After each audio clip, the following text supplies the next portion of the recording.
J'ai galéré pendant pas mal de temps finalement pour avoir des clients, pour en 1 mois et demi faire tourner ces trous-là et voir qu'au final, c'est eux qui veulent travailler avec moi.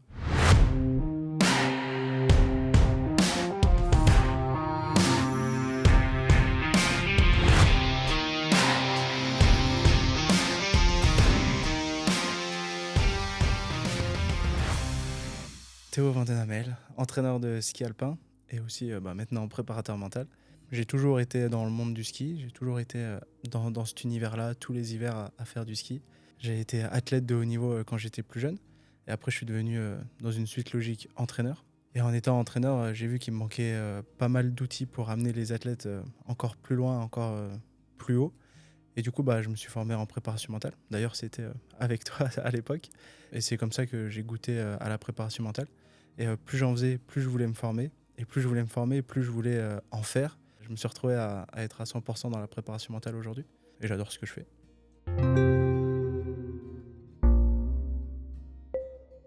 Les difficultés que j'avais au début avant de lancer mon business, c'est que j'étais entraîneur de ski.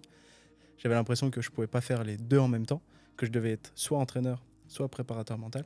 Et du coup, j'avais plein de croyances et plein de blocages par rapport à ça. J'avais l'impression qu'on allait me juger si je me lançais dans la préparation mentale. Et il y avait ce côté entrepreneur aussi que je connaissais pas. Je savais pas qu'est-ce qu'il fallait faire, les démarches à suivre. J'avais l'impression qu'il y avait un cadre à avoir et que je connaissais pas du tout ce cadre. Et donc, c'est ça qui me freinait au tout début. Ouais. Au début aussi, ce qui me bloquait, c'est que je savais pas comment aller chercher les gens. J'avais l'impression qu'il y avait ce côté de il faut me vendre, il faut que je parle de moi. J'étais pas dans mes baskets au moment où je faisais ça, ça me plaisait pas. Il y avait aussi l'insécurité financière. J'avais l'impression que si je me lançais, j'allais jamais pouvoir avoir les sous que je veux. Parce que tous les mois, j'allais pas avoir le salaire qui allait tomber, quoi. Je savais où étaient les personnes que je voulais accompagner, parce que c'était sur les skis, j'ai toujours fait ça, et je sais où ils sont, mais je savais pas comment faire pour qu'ils soient avec moi et pas juste en face de moi. Et donc, ouais, c'est ça, ça a été compliqué au début. Je me rappelle, c'était juste après Prépa Mentale Business Day à Annecy avec toi. J'avais appris plein de trucs et j'avais envie d'essayer. Et du coup, j'étais allé à mon premier entretien, mon premier rendez-vous. Et je devais juste vendre quelque chose à 800 euros, il me semble. Et pendant 3 jours avant, impossible de dormir la nuit, je mangeais plus. Ouais, j'ai essayé de préparer ça au mieux possible, mais je savais pas vraiment comment faire. Et donc, c'était vraiment du stress, de l'angoisse. Et quand je suis arrivé, j'avais les mains hyper moites, j'avais la voix qui tremblait et tout, j'étais vraiment pas bien. Et au moment où j'ai annoncé le prix, j'étais vraiment pas bien. On m'a dit c'est un peu cher, puis il faut que j'en discute avec un tel. Et puis, du coup, on revient vers toi, etc. Donc, ça m'avait mis très mal. J'ai pas du tout osé parler d'argent et aller plus loin dans ça. Et après, quand on est revenu me voir, c'était c'est trop cher, est-ce qu'on peut faire moitié prix? Et donc, j'ai accepté parce que j'avais l'impression que c'était la bonne chose à faire. Et moi, j'ai signé à 450 euros, ce qui n'est pas rien pour une première vente, mais j'étais vraiment pas à l'aise avec l'idée de vendre et avec l'idée de ok, je fais de la préparation mentale contre 450 euros, quoi. Ça me mettait mal à l'aise.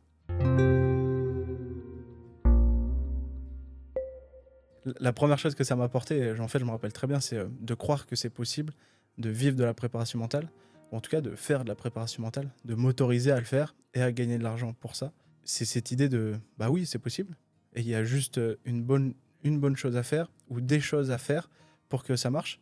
Et en fait, il faut juste les faire et pas attendre et pas être bloqué par certaines choses. J'ai l'impression qu'il fallait un diplôme universitaire, j'ai l'impression qu'il fallait certaines formations, qu'il fallait respecter un cadre pour pouvoir pratiquer la préparation mentale. Et en fait, pas du tout. J'ai autant le droit que les autres de le faire. Ce que j'ai beaucoup aimé dans Starting Block, c'est le fait qu'on soit beaucoup en lien avec toi et en fait avec les autres. Et du coup, ça crée des idées, ça crée une marche à suivre. Et ça, c'est assez agréable de se sentir soutenu, de se sentir accompagné. Et qu'en fait, on peut faire quelque chose et rater. Et en fait, c'est pas la fin du monde parce que dans tous les cas, j'aurais fait quelque chose et du coup, je peux retenter autre chose d'une autre manière, apprendre de mes erreurs. Et en fait, ouais, c'est m'autoriser tout ça et ça m'a fait vraiment du bien. Je pense notamment pendant les coachings individuels, quand j'ai eu l'idée de créer mon e-book, à quel point j'ai été accompagné pour la création de mon e-book, à quel point mon mindset a changé avec ça. Parce qu'au début, j'avais fait un vieux montage sur Canva, c'était pas très beau. Moi, j'étais hyper content, mais j'osais pas du tout le transmettre au monde entier. Et du coup, mon mindset a changé. C'était payer une graphiste pour que mon e-book soit beau, soit lisible et que je puisse le partager. M'autoriser à faire des conférences, et même en ligne carrément. Ouais, ça m'autorisait à faire toutes ces choses-là parce que j'étais accompagné et soutenu dans tout ça. Ce que ça m'a apporté aussi, Starting Block, c'est qu'il y a une vraie logique et on peut partir de zéro et tout de suite, très rapidement, faire des choses qui nous permettent d'avoir des résultats, que ce soit financier, mindset ou des résultats comme un e-book. On n'a pas tout de suite des résultats financiers, mais il y a quand même quelque chose qui se construit. Et en fait, c'est tellement bien pensé que du premier jour jusqu'au dernier, il y a une vraie évolution et ça suit cette évolution-là. Et c'est hyper agréable d'évoluer justement dans ce cadre-là parce que ça permet de grandir, quoi, de progresser. L'évolution a été assez belle, je trouve. En fait, entre le premier jour et peut-être la 5e semaine, en tout cas après le premier mois, j'avais fait 0 € de chiffre d'affaires. Mais c'est pas pour autant que j'évoluais pas. En fait, j'ai créé la base, j'ai changé mon mindset, j'ai changé plein de choses de ce côté-là. Pour ensuite, le mois et demi après, faire 5 500 € en étant hyper à l'aise de vendre des accompagnements à 800 €. J'ai accompagné une dizaine d'athlètes suite à Starting Block. En fait, le premier mois, il n'y a pas eu de résultat, mais ça m'a tellement aidé ensuite à en avoir que c'était 100% OK. Je construisais juste la partie entrepreneur qui était en moi. Et ouais, l'évolution est dingue. Après, j'ai passé un hiver, j'étais surchargé tellement il y avait des athlètes qui voulaient travailler avec moi.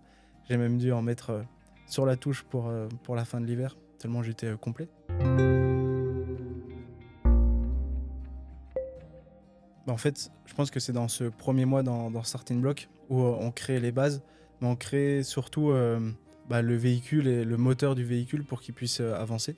Et en créant ce moteur, en co-créant, parce que c'était avec toi, avec l'équipe, qui ensuite était assez autonome pour travailler tout seul. Et je pense notamment au e-book, je pense notamment aussi à la conférence qui m'a apporté beaucoup de monde. Et en fait, tout ça, ça m'a permis d'à la fois de me faire connaître, de créer de la valeur auprès des sportifs, auprès des skieurs, dans le monde du ski.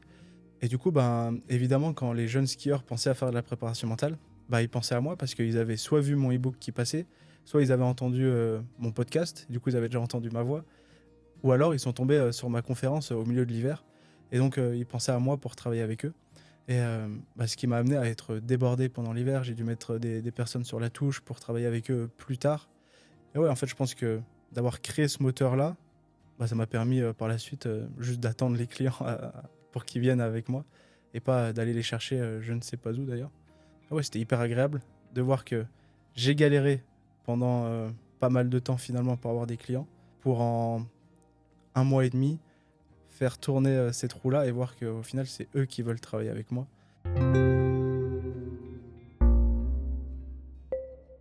Donc en 3 mois, je suis passé de 0 client avec un mindset un peu fermé, je savais pas du tout c'était quoi l'entrepreneuriat, à une dizaine de clients, à un mindset d'entrepreneur, c'est-à-dire j'étais persuadé que ça allait marcher, je savais exactement quoi faire pour que ça marche, il suffisait juste de faire les choses, et comme j'avais vraiment envie de faire, je faisais pas à pas ce que je pouvais, et avec un système qui me permettait de générer des clients plutôt facilement.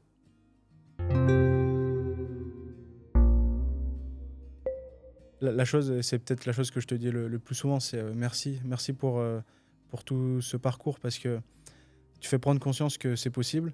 Tu fais aussi prendre conscience que oui, il faut travailler, mais en travaillant et en faisant les choses, vous allez avoir des résultats de dingue. C'est pas juste une promesse en l'air, parce qu'en fait, tu l'incarnes toi-même, et c'est hyper inspirant en fait de se mettre dans ton sillage et de dire ok, Nathan, il bosse énormément, et en même temps, il a des résultats. Et il fait des choses qui amènent ces résultats-là. Et donc, c'est ultra inspirant d'être dans ton équipe, à être derrière toi, à être dans ton environnement. Et ça donne envie de travailler plus, de se donner plus et d'aller encore plus haut, quoi. On sait que c'est possible.